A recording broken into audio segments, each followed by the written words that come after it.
Recently, I was a guest on the Stewart podcast and shared some thoughts on being a business owner and being an entrepreneur that I thought you might be interested in. So, if you've ever worked for a company and you thought you could do a better job than that company, this is the podcast for you. We've got a guy here that has done it and is going to tell us how. So Tim, tell us a little bit about how you got involved with that.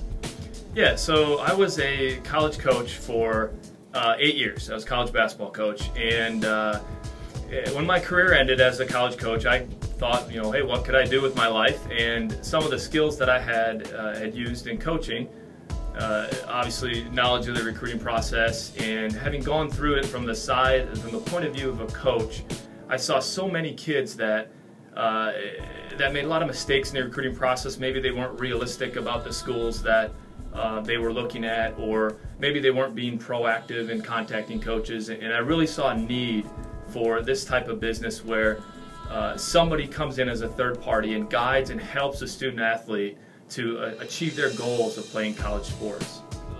I would assume one of the biggest parts of your job not only is getting people maybe discovered, that may not be the perfect word, but I'm sure a lot of it's just setting the right expectations and letting them know what their goals should be for college, maybe. Sure, yeah. When I was a college coach, one of my favorite sayings that I would say all the time is, every team has a leading scorer. And what I mean by that is every high school team, no matter how bad they are, has somebody on that team that's the MVP or the best player or the all-conference player, and all of those kids want to play college sports. So one of the toughest things for high school athletes is figuring out, how good am I and what types of schools should I look at? And oftentimes, high school athletes will have a lot of people in their ear telling them, oh, you're this or you're that, or, my dad's buddy told me I'm D1.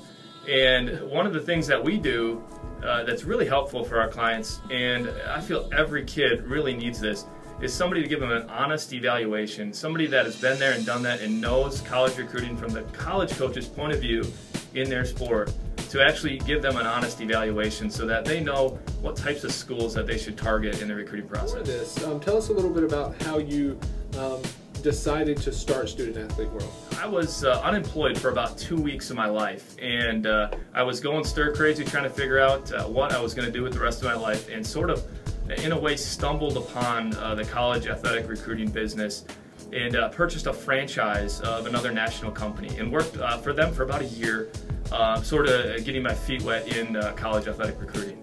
I came to the decision ultimately to start my own company, StudentathleteWorldcom, and I really enjoyed the ability to create and build something from scratch and make it into the best recruiting service in the country. I'm one of those guys that, obviously having only been a coach and a teacher, I had really no background in sales, no background in business, no background in really anything related to computers, and for the most part I've been a quick learner and an avid consumer of knowledge when it comes to sales and business, and honestly it's something that I really felt a natural fit and really enjoy. I've spent a little bit of time on the website, and if you go to the website, StudentathleteWorld.com, it's a perfect example for what almost anyone is capable of, from the aspect of being in a company and seeing things that could be done differently, or that you think that you could maybe bring more value to your potential customer. And I think, Tim, you're a perfect example of a guy that kind of saw some opportunity and went after that opportunity, and now you're able to provide a level of value within your industry that very few people are giving right now. Yeah, I appreciate that. And talking website, I'm a believer, I'm sure that you guys are, that the website's the first thing 99% of consumers are going to look at before they're looking to buy a product. So that's really important for us to have a good web presence and have lots of info and content readily available for potential clients and clients. So Tim, what would you tell a person that's maybe working in a job that they think things could be done a little differently? What are some of the first steps that they would need to take to kind of grab hold of that entrepreneurial spirit that you've done so well with? Sure. I think a big part, I should say, I think a first step is believing in yourself and believing that you can do this. Sometimes I know when I made the transition, a lot of my friends would make comments to me maybe about, you'd have to edit this part, I don't know how to say this the right way. So I'd say the first thing is believing in yourself, so that you have the ability to do it. Sometimes I think people have a feeling that a company is not is an abstract thing, and they don't realize that that company, no matter what company that was, whether it was Best Buy or that was started by somebody, and that was started by people with a good idea and a good product. And I think the belief that if you feel that you can do it yourself, believe in yourself, and in some ways just take the lead.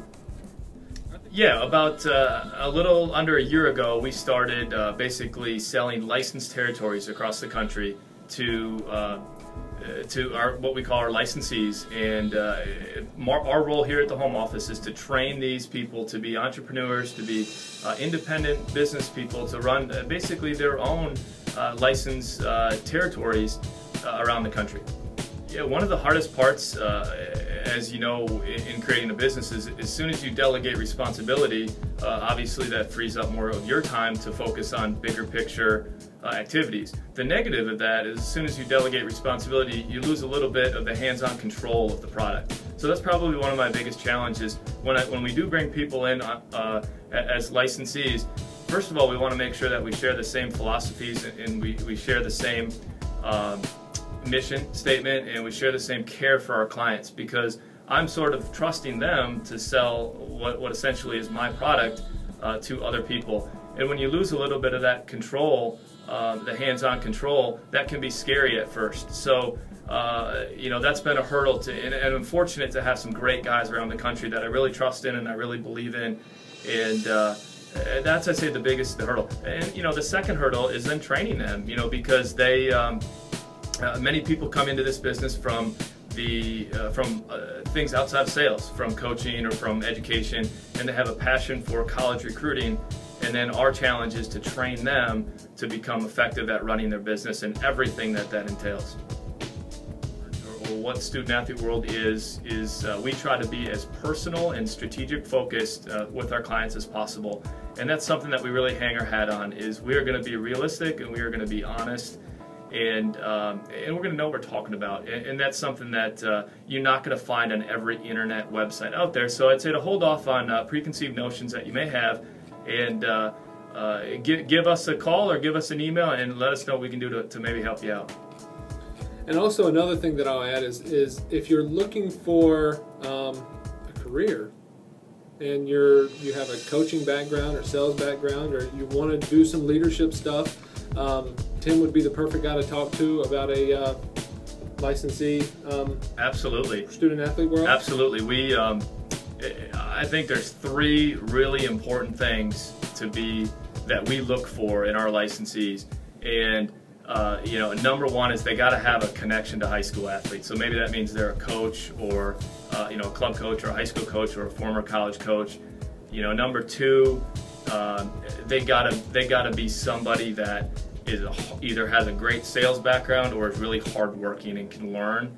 And then probably the most important thing, and this is maybe true in sales in general, one of my licensees said this the other day, is that they have to be a grinder. And that means they just have to be willing to, somebody to go out there and not wait for things to happen, but make things happen. And of course, if you have that entrepreneurial spirit, you probably are that type of person that's a grinder. So absolutely.